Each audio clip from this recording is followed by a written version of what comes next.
In ancient times, numbers were never just numbers. They were patterns, codes, echoes from the divine realm speaking through time. And so, when 12 were sent from Israel to a foreign land, it was not just a military operation. It was something deeper, something prophetic. The number 12 appears throughout sacred history again and again. 12 tribes of Israel, 12 gates of the holy city, 12 apostles chosen by the Messiah. It is the number of divine order, of sacred government, of foundational purpose. So when 12 are sent, heaven watches. When 12 are appointed, the ground remembers.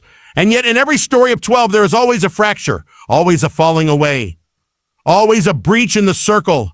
The 12 tribes, one fell into idolatry. The 10 northern tribes were scattered. Only 2 remained faithful. The 12 apostles, one betrayed, one denied. The pattern repeats because it is not a historical coincidence. It is a spiritual template. So now, 12 Israeli agents are sent to India and only 1 returns. 11 vanished without a trace. The headlines called it intelligence gone wrong. The analysts call it espionage. But the Spirit calls it something else. It calls it a sign, a mystery echoing across the ages. The disappearance of 11 out of 12 is not random. It's calculated, precise, prophetic, because it breaks the sacred pattern. It reveals that the foundation has been cracked. In the days of Moses, 12 spies were sent into Canaan, the promised land. Their mission was to gather intelligence, to report back, to prepare the way for the people. But what happened? 10 of the 12 came back not with courage, but with fear. They said the land was full of giants. They spread terror among the people. Only 2, Joshua and Caleb, had the eyes to see the promise. The rest, they failed their mission. They were overtaken by doubt. They infected a nation with fear, and judgment came. For every day the spies were in the land, the people would wander a year in the desert. 40 days became 40 years. Intelligence turned into rebellion. A mission turned into a warning. So now, 12 are sent again, not into Canaan, but into India. Not to see giants, but to uncover secrets. And again, only 1 remains. Only 1 comes back. You see the pattern? When 12 are sent, 1 is separated. 1 stands alone. Sometimes the 1 is the betrayer, like Judas. Sometimes the 1 is the witness, like John. Sometimes the 1 is the intercessor, like Joseph. But always the 1 becomes the key to understanding what has taken place. 11 disappeared. That number is not without meaning. 11 is a number that speaks of incompletion, of disorder, of transition. It is 1 short of government. 1 short of heaven's design. It is the number that came when Judas fell and the disciples were left broken. It was only after Matthias was chosen that the number 12 was restored. So when 11 remains, something is wrong. Something is broken. There is a message. And the message is this. When man moves forward without divine covering, when he steps into spiritual territory with only political strength, when he acts in secrecy without sanctity, he becomes exposed. The number 11 exposes. It tells us that something has fallen. It tells us that heaven has allowed the breach. Could it be that the 11 who disappeared were not simply outmaneuvered by foreign operatives, but removed by a higher hand? Could it be that what happened was not just failure, but revelation, that the mission was not only physical, but symbolic? We do not know what those 12 were doing in India. The nations remain silent, but in the silence, prophecy speaks. In the shadows, patterns emerge. What if the 11 who disappeared are a mirror of the 10 tribes lost to history, and the 1 who remains is like Judah, preserved for testimony? What if the disappearance is a judgment, not on individuals, but on institutions? What if it is a warning not just to Israel, but to every nation that thinks it can walk in the secrets of the world without the fear of God? The disappearance of the 11 is a message that intelligence cannot save a nation. Technology cannot shield it. Weapons cannot guarantee it. Weapons cannot guarantee it. When the hedge of the Almighty is lifted, even the chosen are vulnerable. When the divine order is broken, even the best trained fall into the hands of unseen forces. The loss of 11 agents is not just a national security breach, it is a prophetic alarm. It tells us that we are entering an era when the patterns of ancient days are returning. This is not just about Israel and India. This is about the nations of the earth. We are in a time when God is once again sending out 12. He is raising up voices, messengers, witnesses. But the question is, will we be part of the 10 who speak fear, who bring confusion, who vanish in compromise? Or will we be part of the 1 or the few who remain faithful, who carry the message, who return to testify. The one who returned knows something. He carries more than information. He carries a burden, a fire, a warning. And the 11 who vanished, whether by betrayal, by force, or by design, are now part of the unseen. And in the spiritual realm, the unseen often becomes the loudest voice. The number 12 has been fractured. That fracture echoes into the soul of nations, into the decisions made behind closed doors, into the alliances formed in darkness. But the heavens are watching, and the breach must be sealed, not with policy, not with weaponry, but with repentance, with the return of the fear of God, with the restoration of what has been broken. So let the nations hear, let Israel discern, let India take heed. 12 were sent, 1 remains, 11 are missing, but nothing is hidden from the eyes of the Lord. And when the pattern breaks, the prophecy begins. Why India? Why would 12 agents from Israel, a nation carved out of ancient prophecy and hardened by centuries of conflict, be dispatched into a land so seemingly distant in language, in faith, in destiny? Why would Israel, surrounded by its own crises, extend its reach toward the east? Because in the unfolding scroll of the last days, geography is no longer guided by politics. It is guided by purpose. India is not a side player in the arena of nations. It is a sleeping giant, a rising power, a land with a history stretching back to the very foundations of civilization. And in this moment of converging crises, it has become the silent chessboard upon which the future may be determined. Israel, though small in size, is large in significance. It moves not only with military strategy, but often with prophetic weight. When it acts, it does so with an ancient memory and an urgency shaped by survival. For Israel to send 12 agents into India is not casual. It is intentional. It means something was stirring beneath the surface. Something too sensitive to be made public, too dangerous to leave untouched. India stands today at a spiritual and geopolitical crossroads. On one side, it leans westward, toward alliances with nations like the United States and Israel, toward technological advancement, defense cooperation, and economic growth. On the other side, it faces the East, Russia, China, and other regional powers seeking to draw it into their orbit. And then, hovering in the background are the ancient shadows, regional tensions, spiritual strongholds, and a history of religious complexity. Into that volatile ground, 12 were sent, and now 11 are gone. The mission was never public. No statements were made, no explanations were offered. But when silence surrounds such an event, the silence itself becomes a message. It tells us that something of great weight transpired, something too powerful to be explained in earthly terms. India has become a land of convergence, of data and divinity, of commerce and conflict. Its cities are wired with the pulse of technology, while its countryside still carries the echoes of the ancient world. Temples rise alongside tech towers. Rituals are performed beside routers. And into that paradox, Israel entered. Perhaps it was to seek cooperation. Perhaps it was to neutralize a threat. Perhaps it was to retrieve something long hidden. We do not know. But what we do know is that only 1 came back. And the 11 that vanished did not do so by accident. They disappeared without a trace. In modern warfare, that is not merely failure, it is anomaly. In the world of intelligence, total disappearance is rare, calculated, and often meant to send a message. The terrain of India is not just physical, it is spiritual. It is spiritual. And when foreign agents enter a land where ancient gods have not yet been silenced, they must tread carefully. Because the spirits that ruled in Babylon, in Egypt, and Canaan, they have not disappeared. They have only changed addresses. They now operate in the realm of ideas, systems, technologies, and governments. They influence policy, infiltrate intelligence, and wait in the shadows.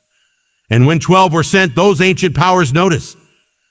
Perhaps the agents thought they were dealing with men, but perhaps they encountered something far older, far deeper, far more prepared. The East is not void of power. It is filled with it, but not all power is clean. Not all influence is divine, and not every door opened by a government can be closed by a man. In the biblical narratives, we see a consistent truth. When God's people move into enemy territory without covering, they become vulnerable.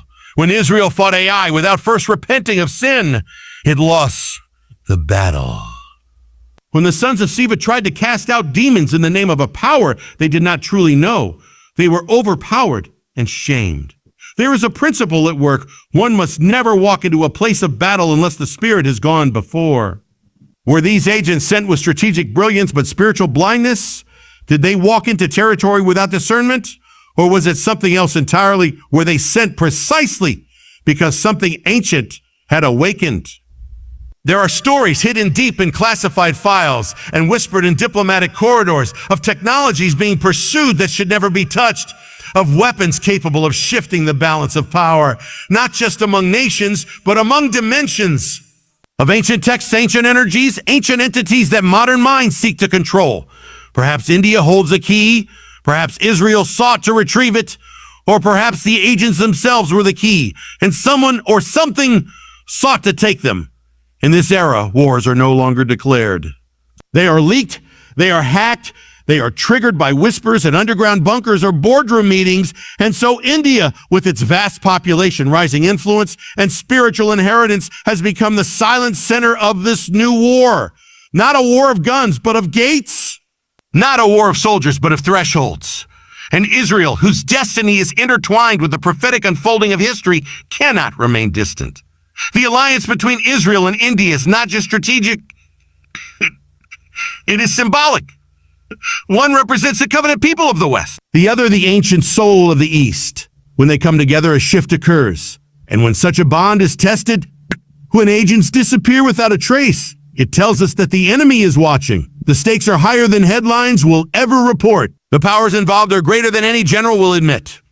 This is not just politics. This is prophecy. And so the 11 who are missing are not simply casualties. They are signs.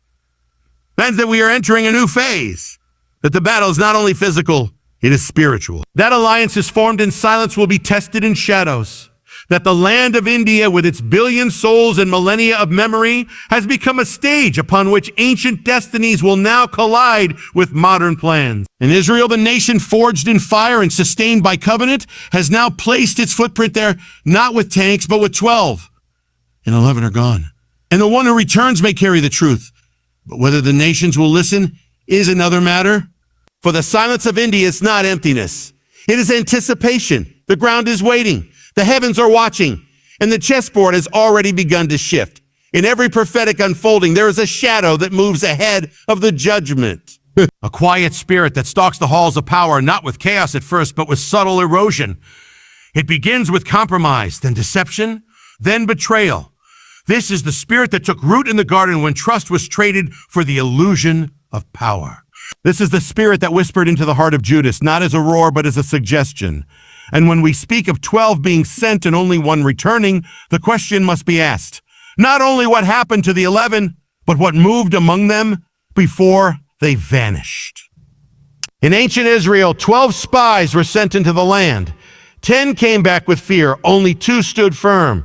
But what if the breach didn't happen in the disappearance? What if it happened before they even stepped into the land? What if the mission was infiltrated not by men on the outside, but by betrayal from within? We live in an age when betrayal has become normalized. Alliances are paper thin, loyalty is transactional, and truth is traded for advantage. But betrayal is not merely political, it is spiritual. It opens a gate, it removes the covering, it allows the adversary to enter undetected. When the 11 agents vanished, the world presumed failure. But failure alone does not erase 11 trained operatives. Something deeper must have occurred. The pattern of betrayal is consistent in Scripture. It comes from within. Joseph was betrayed by his brothers, David by his son, Jesus by his disciple. And always the betrayal leads to a greater purpose, but not without cost. Could it be that within the 12 sent to India, one carried the seed of that same betrayal? That the mission was never compromised by the enemy, but by a brother. In the realm of intelligence, betrayal is the most feared weapon. It neutralizes security, unravels plans, dismantles years of preparation.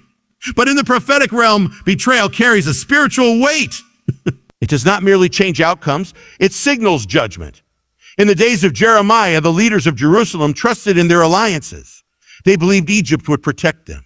They believed in their strategies, not in the word of the Lord, and so judgment came not by surprise, but by permission. The breach was allowed.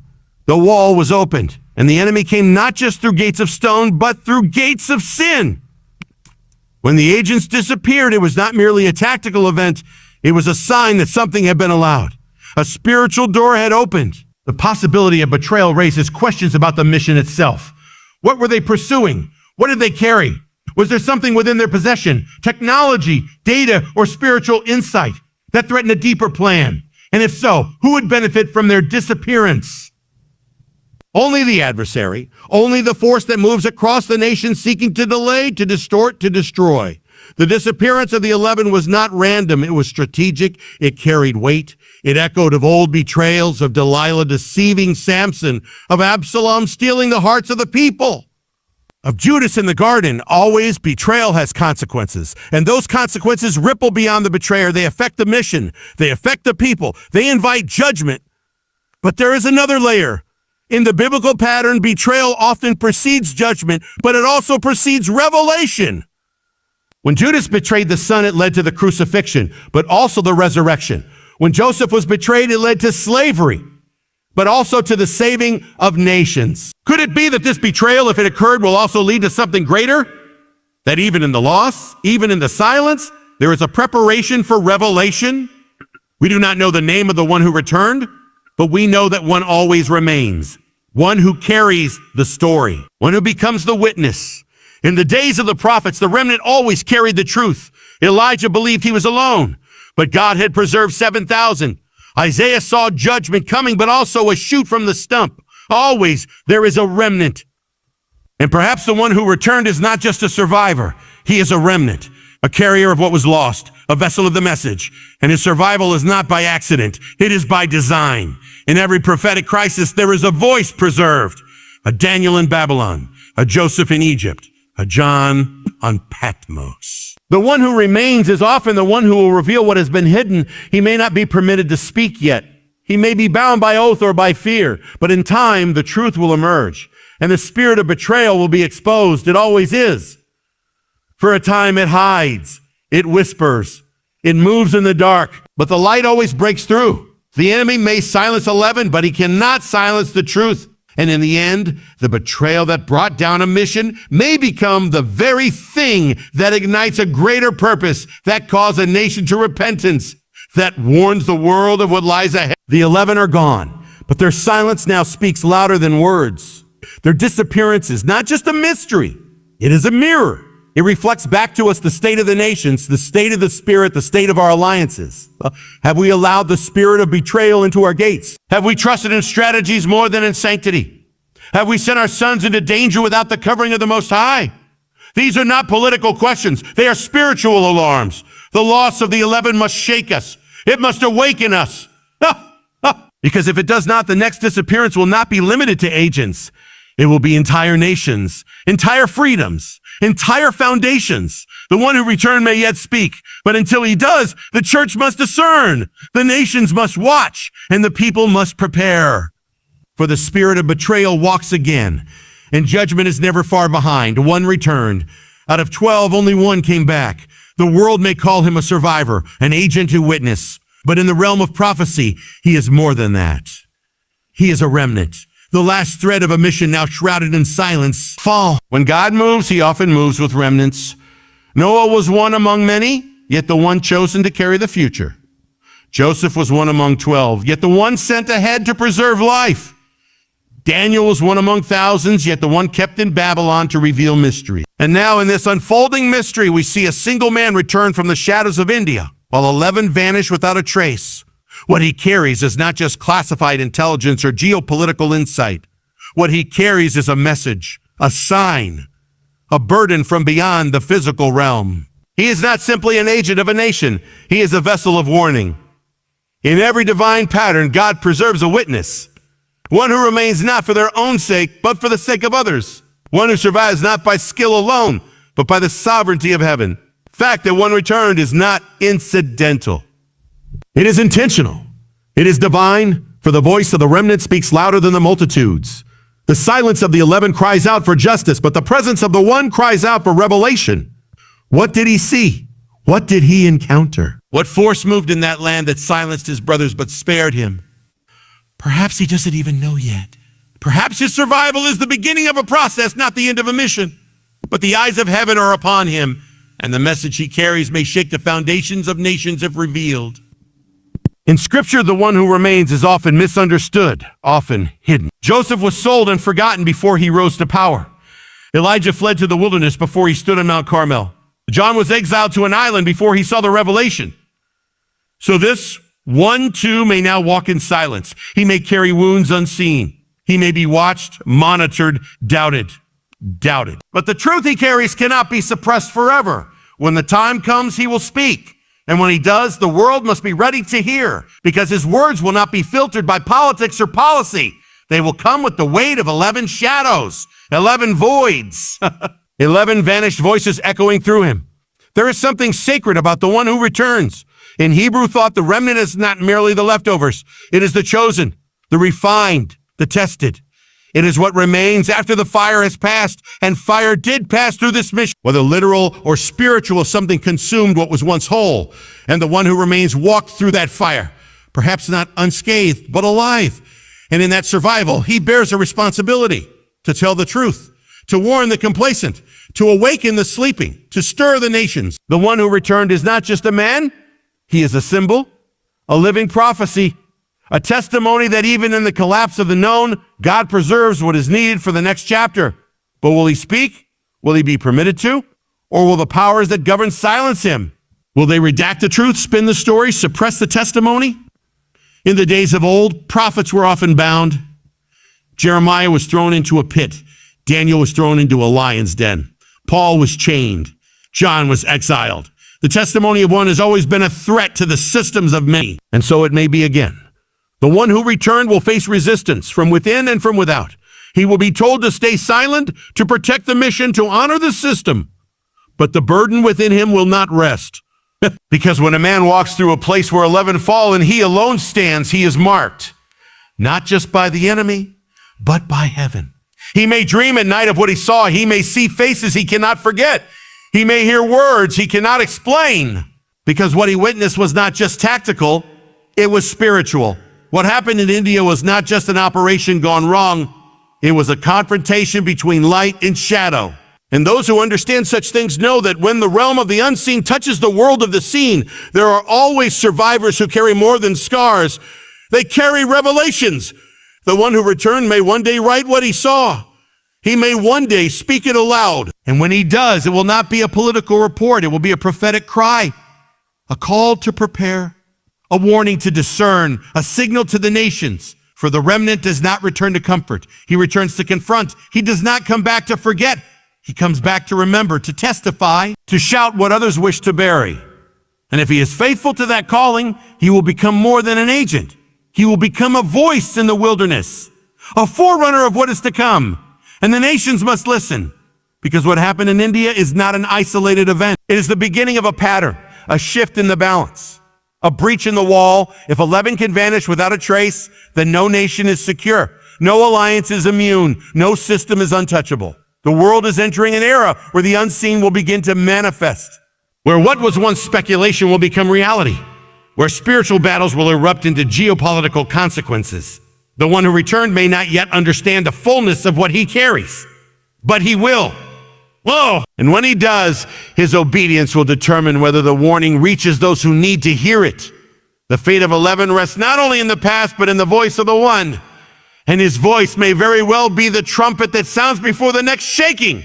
For heaven always preserves a witness, always prepares a voice, always raises a remnant. And this time the voice does not come from the temple or the mountain. It comes from the ashes of the missing, from the silence of the 11, from the survivor of the storm. And the message is clear. What happened was not the end. It was the beginning. What was lost will speak again. What vanished will testify through the one who remains. And the nations, if they are wise, will listen. Before the next storm comes, before the next 12 are sent, before the breach becomes the flood,